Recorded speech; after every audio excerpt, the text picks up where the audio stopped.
Share holder की income कौन सी होती है? चला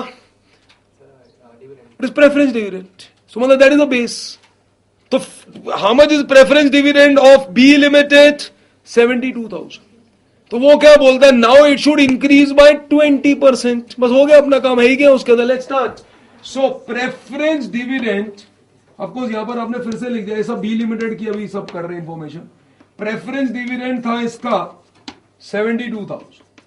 कितना? 20% इंक्रीज ना. तो 20% कितना? 14,400, 14,400. सो देन दिस बिकम्स, मतलब व्हाट दे से कि now the preference share holder should get a dividend of 86,400. हो गया ना अपना काम. तो 86,400 is 10%, because preference share capital उसने जो परसेंटेज बोला है, रेट ऑफ डिविडेंड इज 10%. तो 10% अगर 86,400, तो इससे फेस वैल्यू मिल जाएगी ना यार. Of course it is 86,400 into 100 divided by 10. So I get 8 lakhs 64,000. खत्म. कितना सिंपल है, कोई टफ नहीं है कुछ. Only things you should be sure कि हाँ भाई ये करना है स्टेप वाइज. प्रेफरेंस शेयर का काम खत्म. 1 मार्क इसका भी मिल गया, आगे कुछ भी नहीं आता. चल 3.5 मार्क्स हो गए, 3.5 marks. I am happy with 3.5. I don't want 20. That should be attitude. 3.5, 5, 7, 9, 10, 12, 20. But first get the minimum ना at least. चल एक काम हो गया. I am into 2 now to the equity shareholders.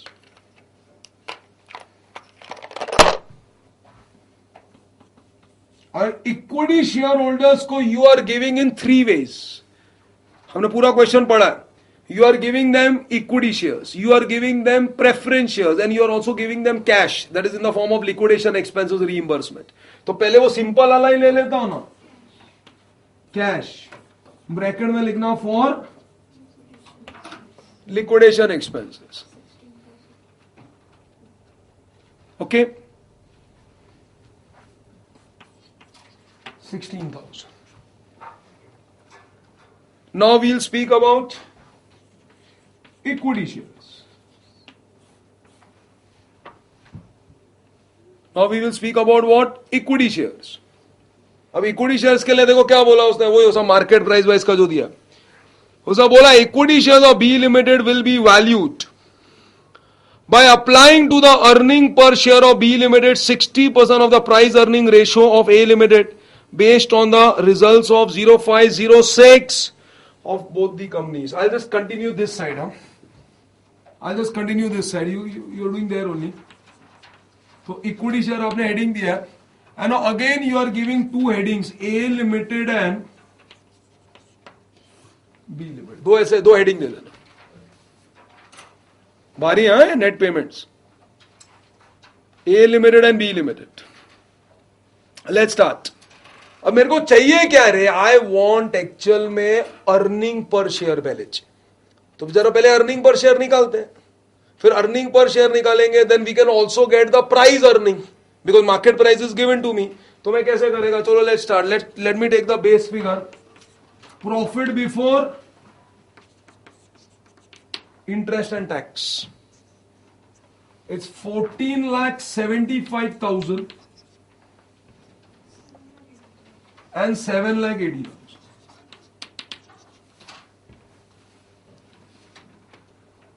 Hey, we stop.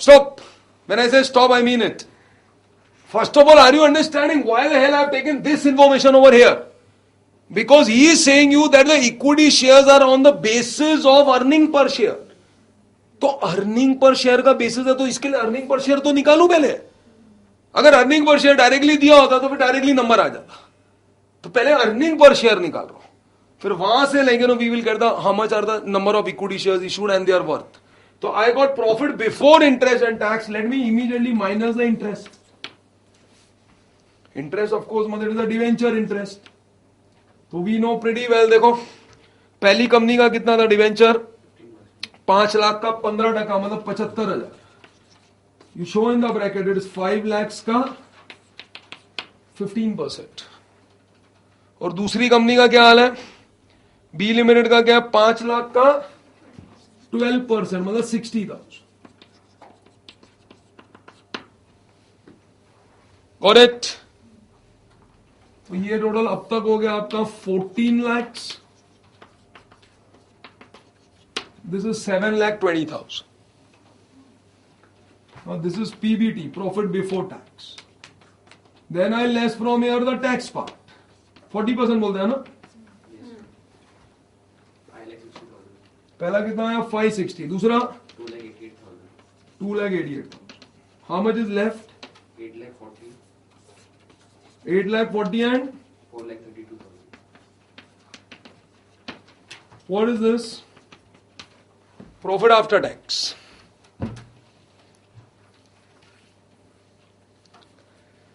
Then I will minus from here what? The preference dividends. Got it?